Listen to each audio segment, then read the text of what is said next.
Good day and welcome to Tough Talk. My name is Steve Ballier, and today our discussion is an interesting one, focused on racism.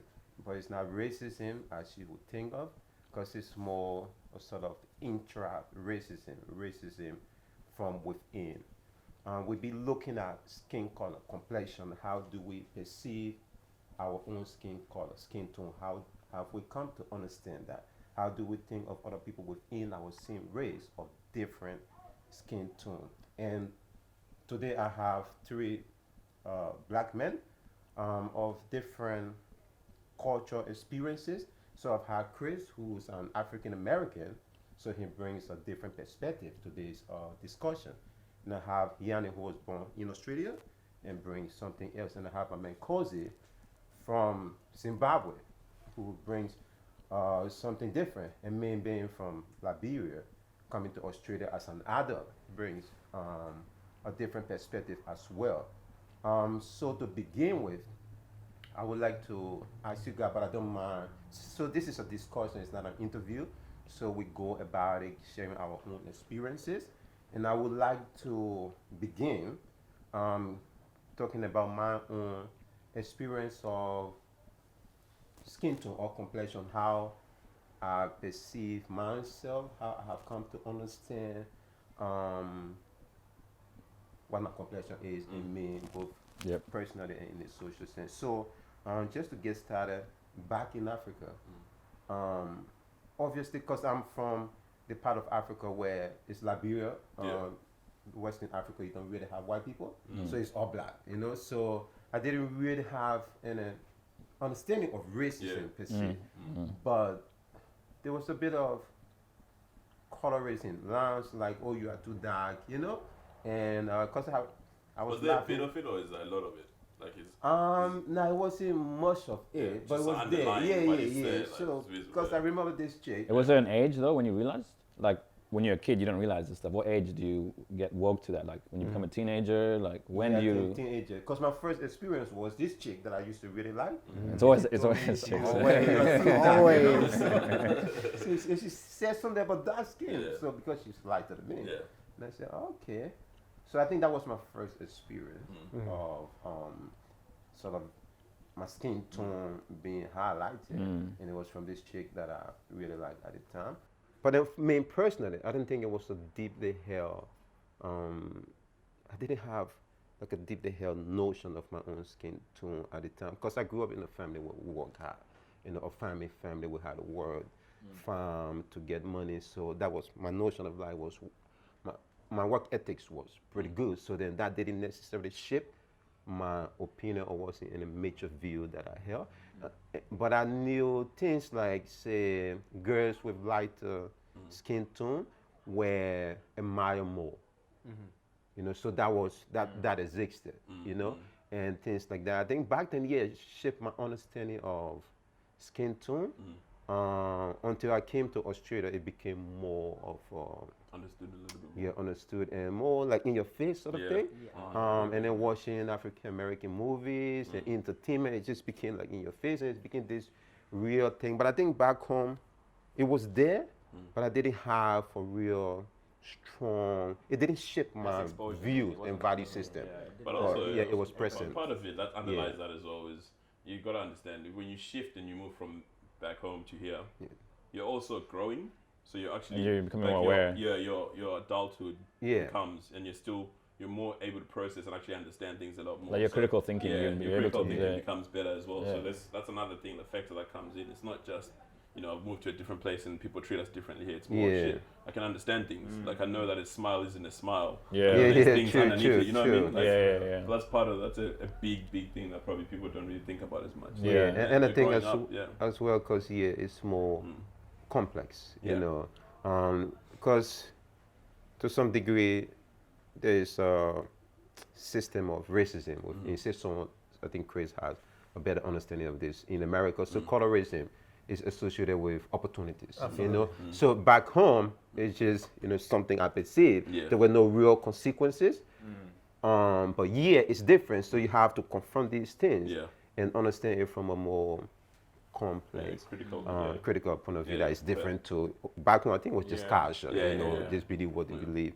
But yeah, it's not. Yeah. It's legit. No, I can contribute to that a lot because so obviously I grew up in Tanzania for 18 years and came here for university, and I actually was half black, half white, so I got both sides. So I get the white side in Tanzania, and I get the black side in Australia. Yeah. And so I grew up in a community international school that was full of diplomats, NGO people, everyone. And in that school, we were really sheltered, and it was cultures from everyone. And there was no racism, really. The racism I would get, and that my mom also got, is that I'm half white, right? So light skin. Yeah. Like you said, there's the perception, we're more attracted to lighter skinned girls, or she said that you're too dark skinned, whatever. So for some reason, all the Tanzanian girls, they always wanted to hang out with me, or because I'm half white, so I must be wealthy. Yeah. So automatically assumed wealthy, rich, have privilege. But at the same time, it makes you Africa light, as my sister puts it. Like I know more Swahili. My sister and I are more fluent in Swahili than all of our cousins. But they're black. Yeah. We're light black, right? And so by some reason, people don't take our words seriously, and they don't take us seriously. But I'm not any less Tanzanian because I'm half white. I'm more Tanzanian than any of you. And then when you come to this side, it's the opposite. When I'm talking to white people, they're like, "Wait, how are you Australian?" I said, "Here's a photo of my mom, and there's a photo of my dad, and I'm literally in the color spectrum between them. Can you not put that together?" It's like, "Oh, how do you know English so well?" Like, are you serious? That's a similar thing. And it actually messes you up, because when you're talking about how you perceive yourself with colorism and how society perceives you, to me they're the same thing. Because I'm always like, so people assume you're light skinned, I would say the terminology that applies perfectly to what I've experienced and what my brother and sister have experienced, 0.5 or legit, or half caste. Because you don't belong fully to one or the other. You belong to half of each, but you don't belong to one or the other, because you always doubted. People doubt your English, people doubt your Swahili, people doubt your Africanness, people doubt if you could, it's a mess. And I feel like we're all just humans. Like, why does this matter so much? You know what I mean? Like, at least in 2021, things are getting better, but. That's probably not something that people discuss Can a I lot ask, of. because with your just being, where do you feel accepted most, or do you have to? Is it like a constant navigation for you every time, or do you feel accepted in one end of your? No, I feel accepted with my family. Wherever my family is where I'm accepted, because as a young kid, obviously in Tanzania, I didn't experience it, but then when I became older and I noticed, they have umzungu process. So umzungu means ghost in Kiswahili. So that's what they call white people, because when they came to colonize them, they called them ghosts and all that stuff. So I go there, they'll charge a fully or black Tanzanian, a certain price, they charge me a tax on that, right? So and my mom even worse. So I feel home with my family, where there's no judgment. Okay. Yeah, and it's not even aunties and uncles or cousins. It's just my direct family, because we understand each other, and I don't have to think about anything, Yeah. Like when I go to the shops, some people think that I'm my mom's toy boy or something. They don't think I'm a child. You know what I mean? It's crazy. No, legit though. So you know what I mean? Yeah. And that's interesting though, because your experience is so different from his experience. Because there's probably a lot of light-skinned Americans. As soon as you have a little hint of black, people describe you as black. I'm not sure how they perceive light-skinned people. But I guess there's probably similarities in the same way. But when you look at the context of Zimbabwe, for example, or South Africa, people that are mixed actually have a whole subset, and they actually have their own culture. Yeah. So they sort of don't identify as just fully black or just fully white. So they call themselves colored. Oh, So everyone calls them colored. Yeah. And they've became sort of a race in a way, and they've got their own culture and they've got their own interests. That sort of, you can sometimes, if you look at the way they do things, you can almost see both sides sort of melting into one. But that's legitimately how they identify. So they wouldn't say, "Nah, I'm black." Maybe here they'll be a bit different about that. But in South Africa, they say, "I'm colored." And when I was talking I've got an American friend back in Perth, and I've got an English friend as well. And the American guy's got a girlfriend who's really light skinned like yourself, and we were talking about this, trying to get her to understand that Nana, when you're back home, there's like actual subsets, there's different cultures, and that was like, what? Yeah. As soon as you're like you're light skin or you've got any black in you in America, Black. perception is Yeah. black Even straight here. away. Yeah, Yeah. even here, Yeah. perception is thing. So it's interesting to sort of see how different countries even just have different perspectives on it. Man. I've got quite a few mixed friends. Like one of my best friends is mixed, and it is interesting because if you grow up with like, one white parent, one black parent, there does come like a point where you have to decide almost. Yeah. Because you have mixed people who kind of are culturally black, and culturally black they kind of like do more, I don't know, I guess what America would consider urban things. Or you become more culturally white, where you do more culture, like things I've that got are a funny example with sport. I'll tell you. yeah, that. it gets wild, and it's nuts because like I imagine it's the same thing. Like some parts of it are accepted by black people and some parts are accepted by white people, but like you've also got the extremes of that, where it's like if you're mixed with white grandparents, there have been people who's like, oh, my best friend, one of my best friends, his dad is black, mom is white, so they have no contact with his mom's side of the family because her dad was like, I'm not having this man in my house. Like I don't want this black man tainting my bloodline type shit. And like that's something you have to deal with in that context, and it's fucked. I've never had to deal with that personally. Yeah. But No, I was lucky enough not my. just seeing that, but like yeah. the whole light skin, dark skin debate has got some like real heat to it. Like, and I know a lot of that dates back to like slavery because like how slaves would get raped, and then they'd have like get raped by the masters who were white, and then they'd have like mixed offspring, and the mixed offspring get treated better than the field slaves. So then there's that dichotomy. Yeah. But it's more like, since we are discussing like intra-racism, how does that operate within our race? So how is your skin tone perceived within the African American community or people, and what sort of reactions do you get? So for example, how will you be perceived in comparison to say Yanni, like in the African American context? So African American cuts, things that I've struggled with growing up are, I don't know, it's like, for some reason, being African American is like, in a lot of circles, is also synonymous with being poor. And being poor, there's a lot of like opportunities that people aren't that they don't have access to. And education is one of those, but I wasn't one of those people. So the way I talk, the way I make decisions, the way I do things has often come under fire. Yeah. So you get criticized for being smart, or I get criticized for seeming smart. I'm not gonna go because I'm never gonna go to a place and just think I'm better than somebody just because we look the same. But they're definitely like even just the way I'm talking in this space now. Yeah. Like, why you talk like that? Why you talk so? Why are you so white? Yeah, shit like that. Yeah. And it's just because like the culture that's glamorized on TV and everything, and in black circles and stuff like that. It's like I don't fit. I don't fit that part of black culture. That's not where I feel at home. Are you good at basketball? No, I'm not good at basketball. Like, There oh, you did go. you play? This dude stopped me the other day. He's like, hey man, like, but you can do like a standing backflip. I'm like, why? Like, I've never said 2 words to you. He's like, yeah, you probably dance too. I'm like, I don't even know your name. Like, why are you making these assumptions? But that's like the same type of Yeah, stuff. now if you can't dance like, as well, that would There's probably, just like an unwritten manual of stuff you have to know, think, and do as a black person in the United States. And if you don't know, think, or do any of those, then you're considered like less than in black circles. Because I had a cousin like I looked up to him all my life, and he grew up with different influences than I did. But I still looked up to him a lot. But we'd have friends over and everything, and me being who I am, soft as fuck, apparently. And I'd have like some of my friends over, and I'll never forget there'd be times like, oh man, you should have been born black, you're hilarious, and all this other stuff. And that always made me feel really bad because like I don't know, it was weird like not being accepted by people who look like me. Like, you're my people, but you don't treat me the way you treat people who make you happy. And internalizing that has had like some effects. I'll just can I build on the sports thing just quickly, as I brought up the basketball. My first love of sport, cricket. I love cricket. That's really Australian. You see, you're laughing. That's the point. Why is a black man? So I see exactly that's what it is. That's the point. Why does a black man like cricket? Cricket, yeah. Because I'm Australian. bro, you know like, what I yeah, mean? there's like West Indies, man. Look at them. Or even That's that, it. like- You made my point exactly. You started laughing, bro. You see? like in the States, that's the thing too. Like there's shit you don't do as a Yeah. black man. It's like what? black, cricket. and it's like Swimming. that's sort of like the crocodile hunter. That's like there's no black crocodile hunters, and that I remember we watched that. It was a family event. Like, Yeah. you won't see any black people doing that. But it's kind of toxic too because like black people don't go to therapy. Crazy people go to therapy. Rich Oh, white people mental go to illness therapy. in Africa Yeah, is a joke.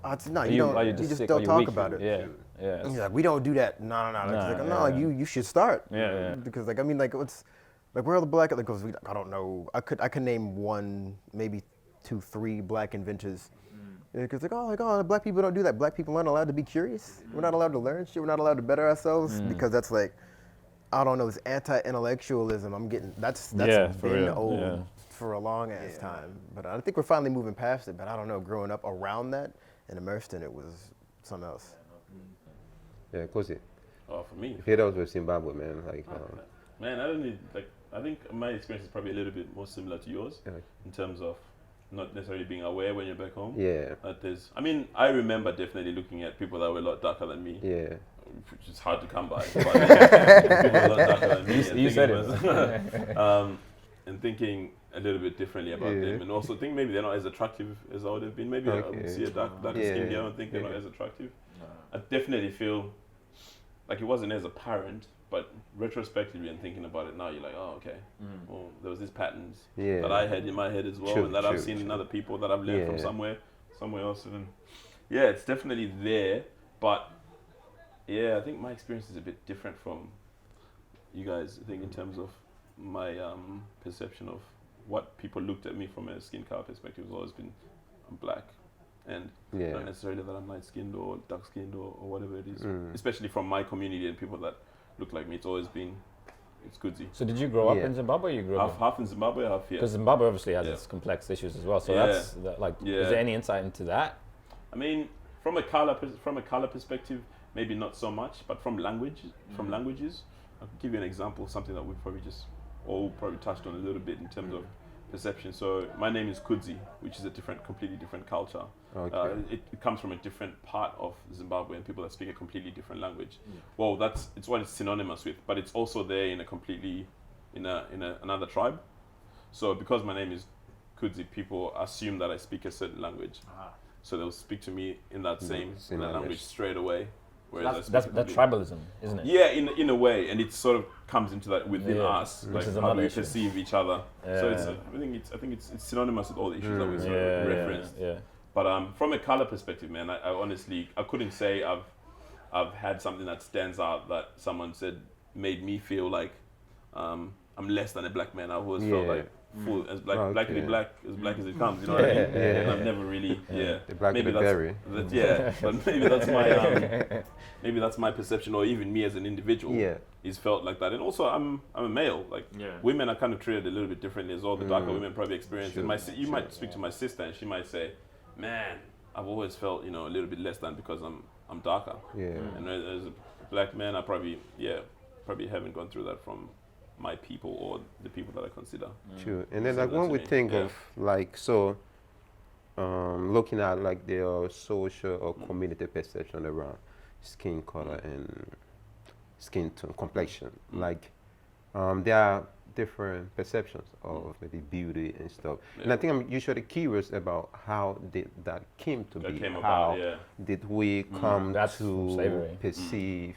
I think that's just from the oppression of black people, and then it started there. But and it gets now reinforced in certain it's so like even in low key ways, like the skin bleaching. Oh man, in Tanzania, I have a cousin who has a skin bleaching business. I'm like, you're black, you're beautiful. You don't need to be white. You know what I mean? And it's just horrible seeing these kind of things, man.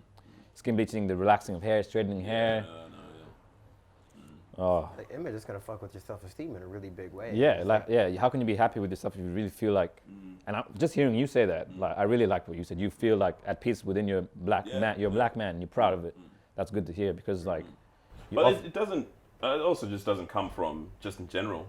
The more I've grown up, the more I've been much more comfortable with who I am in general. Like, it's for me, it's been synonymous with just growing. Like, the more I grow up, the more I accept who I am, the more I accept everything about me as fine. Like, I just realized that everyone's fucked up in some kind of way, and I'm fucked up in some kind of way. Some more than others. I think that's a good point too, because we do doubt our own abilities to be good at certain things. Say, for example, business, and we who cricket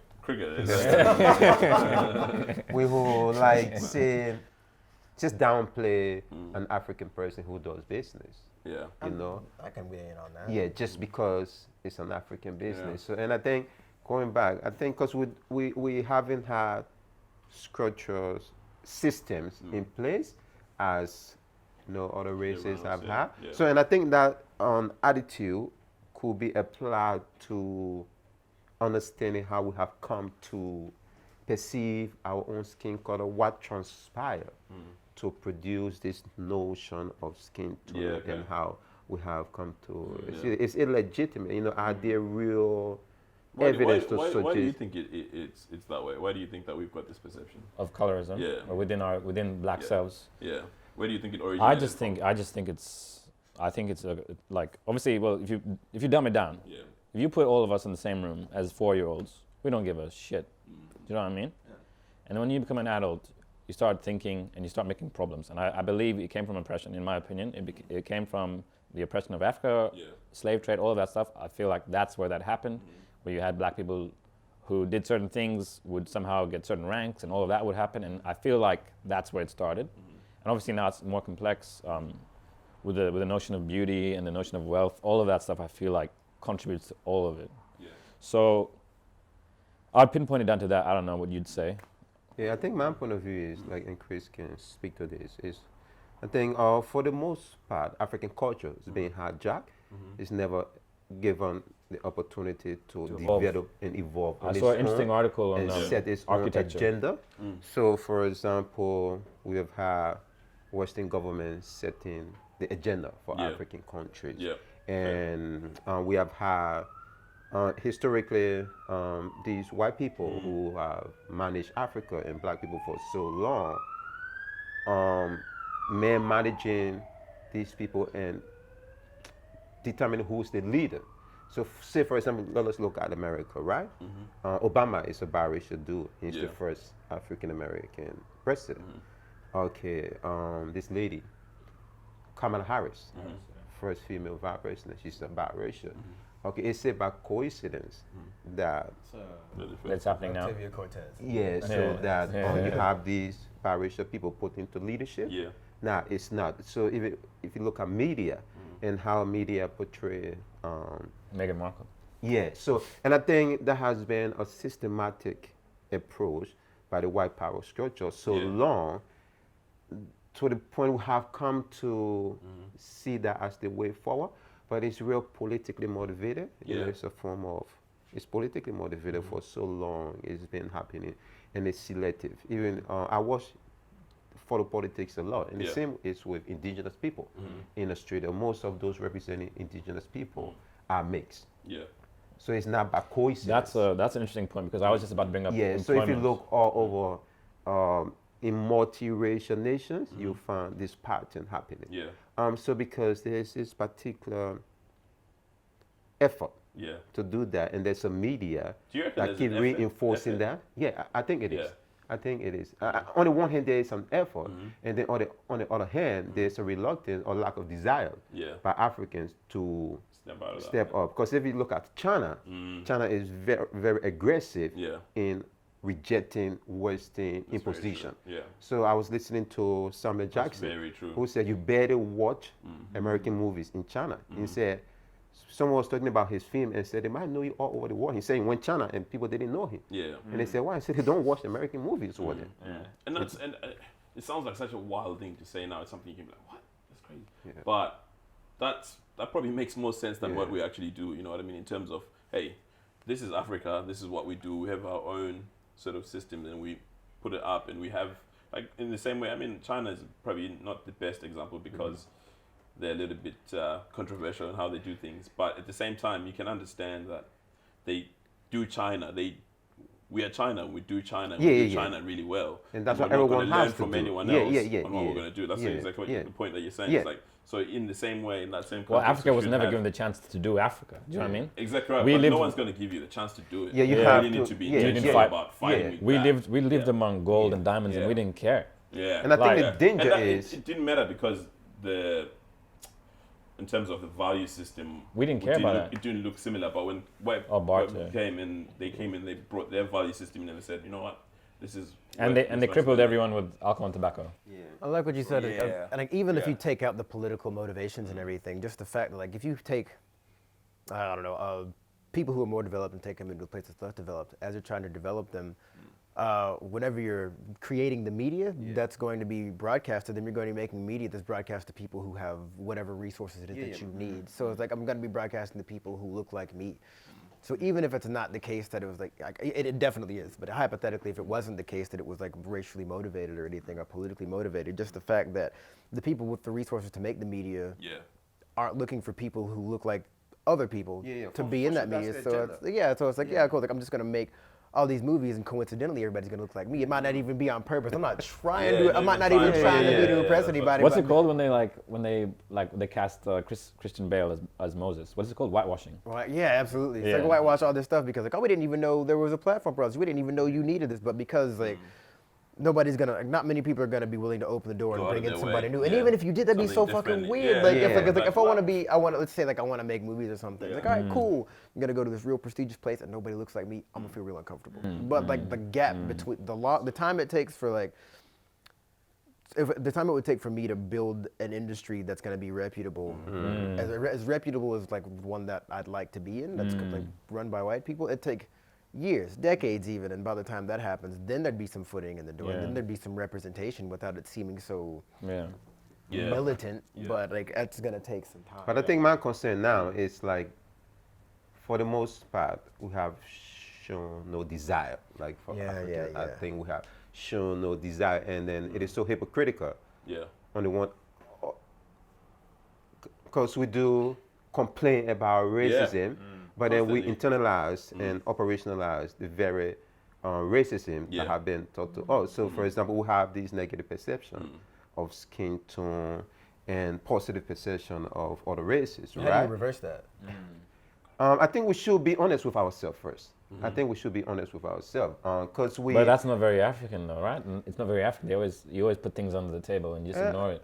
We should just be intelligent and decent, and realize that we are shooting ourselves in the foot and be hypocritical if we condemn people for doing unto us the very thing we internalize and operate on. So we have to call ourselves out and say, okay, this is the problem. We believe these things. So, for example, like I'm interested in media and storytelling, and I watch a lot of African stories, right? And look at African music videos. They portray themselves in a very negative light. They promote colorism, in African music video. And this is something managed by, like the vixen is always a light skinned girl. by African. Like this is not the white man coming to them. It's by them. But they do operationalize the same tactics of the white man. But then the next day, and they criticize the white man about racism. And I said, like, I don't just get it. So I think we have to be honest with ourselves. And I guess that starts with the new generation, I suppose. Like, and that's the hard part, though, because you want to raise the new generation to be. How can you raise a generation to be different than you when you're teaching them what the shit you raised? With it's like you'd almost have to have a generation raised in a vacuum, separated from everybody, and teach them everything that they need to know and nothing. I suppose that's a good side of social media. Like, there's a lot of bad stuff about social media, but I feel like the term is woke. I feel like it's happening. You see more changes now because kids are getting phones younger, they're getting exposed to things younger, and obviously that's not always good. But when you're talking about, I guess, aspects of race and togetherness, I reckon that might start to help. I think it has to be a political leadership. I think we do need. Our way forward, like I tell most Africans or black people, is the political leadership. That's the only thing you need. Other than that, because you do need a leader, a political leader, a president who's strong enough and who believes in his people. We have seen China today progress through political leadership that put China first and that promote the Chinese culture and a particular Chinese culture. So over the past 30 years, we have seen that, and you have the current president who puts China first, and everything China first, and he protects that image. And if you go look at Africa, somewhat Paul Kagame, he's transformed Rwanda. It's one of the most decent countries in Africa. They behave differently, based on, and that for the most part is down to the leader. And we have seen leadership, transformational leaders, transform a country, build a culture. Sankara. Until we have that, because with Africans, we have, our leaders are like pretty whitewashed, and they are more like They're self-serving, man. self-serving the interests of Western Well, leaders. So I think yeah, political leadership is the only way forward because as a people, we don't have the infrastructure, the political power. Look, it's hard to But do let's that. be honest, that's not coming. No, and the reason is that, you know the reason that happens? It's the best. It's one of the best solutions, but that one isn't coming. I don't know. Okay, or if that one is coming, We have to keep. it's not. It's do not. you know what happens? Huh? What makes you say that? Oh man, it's the system in Africa, or how well off you become as a politician is just too attractive to an African population, to an African politician. It's how much money you tend to make, the level of authority control. you get with it. I think if I could try, if I had to explain it, I wouldn't find one topic and say this is how it's going to be. Get out of it, and it's a multitude of issues. Like I think culturally we just have this perception about everyone that's older knows more than we do, and that's so difficult to change out of your system to think, you know what, I could understand something better than Steve does, even if Steve is 10 years older than me. And that's just one part of the reason why we let politicians take the piss for centuries. It's one part of it, and then there's another part of it, poverty. We're really, really poor, and when people get in those positions, it's really self-serving. Because if you're poor, man, when someone offers you money, you don't think to yourself, you know what, I'm trying to change the world here. You're like, I'm trying to change my family. And those families in Africa, like even if it's just a standard politician, they're feeding hundreds of people part of their family. I mean, obviously they're taking care of themselves. Their village, so it's really real self-serving, and that's another part of the thing. That's another factor. The other one is the one about respect and elders is one factor, and the other one is the poverty. That's a good point. You can't challenge elders. And then and then culturally I just don't think, like he said, honesty. Like I don't think we have enough of these conversations. We can always look at other people and say, our president's fucking up, or the white people are fucking us over.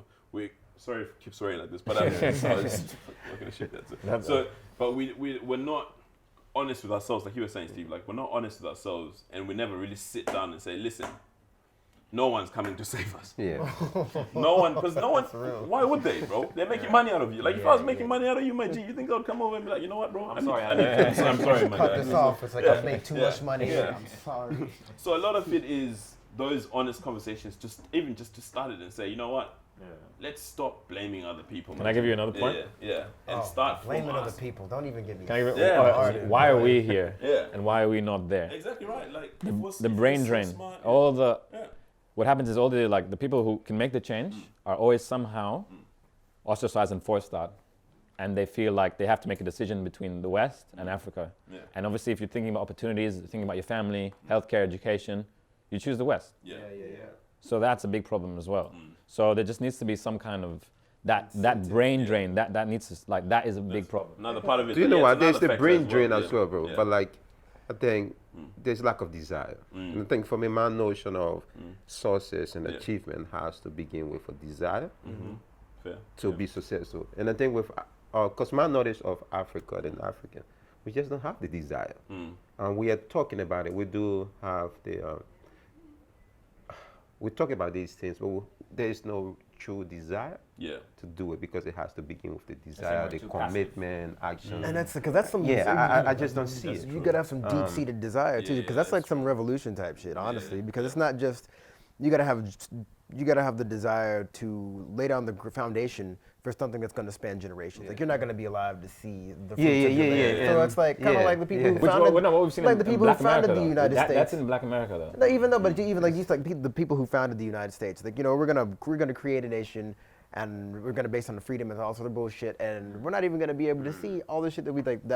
We're not gonna be able to see what we're creating. So unless people are willing to do that, and like in a society that's like just plagued by instant gratification, like it's going to be impossible to find a team of people who are going to be able to go into an unstable region, fix it, or lay down the foundation to fix Sacrifice. it, teach people to teach people to come back and keep fixing it. That's going to be hard as shit, because you literally do have to you have to give up your life for the lives of a whole bunch of other people. So now just one more question. So now before we close up, just because I do have a realistic approach to racism. I'm not really bothered about racism seriously, right? I'm more bothered about intra-racism. So now with our understanding of what we have just discussed around complexion, colorism, the skin tone, blah, blah, blah, blah. do you then see, like, how do you compare this to racism? Do you see this as being more of a problem than racism? Like, Yeah, it's insidious. Yeah, you no, can't have a it's team working together if the team can't even Yeah. see each other as equals.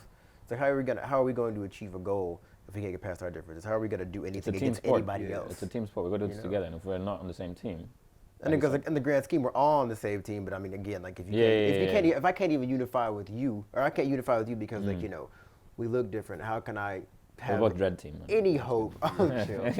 How can I have any hope of doing that with other people? If we can't bring each other together, how can we bring other people together at large? So, Yeah, like, no. lead by example in that way. Yeah, I think it's a big problem, and I suffer it in Tanzania really badly. And you get obviously it's not the whole country, you know. Like we have a staff member that works for our family, and he's like my second dad, and he doesn't see me like that at all. He just treats me like a Tanzanian fully. So like it's not everyone, but the overlying culture or overlaying culture is that because of your colorism, of your different skin color, you're not the same as me, which is bizarre because you know, we speak the same language, we eat the same food, we know the same locations, we listen to the same music. So why does the skin color matter? I don't think skin color by itself makes people successful, because then there are poor white people, rich white people, poor black people, rich white people, poor Asians. So I have never, it's never proven, so I necessarily don't character believe traits. in that. Yes. Focus on the character traits. Most of definitely, people. most definitely. That defines a person more so than. So read the book, than don't judge other it by the things. cover. Yeah. Most definitely. So, guys, let me just say thank you for coming on. As usual, just leave a comment, like our page, support us in any way possible. This is what we do and how we do it.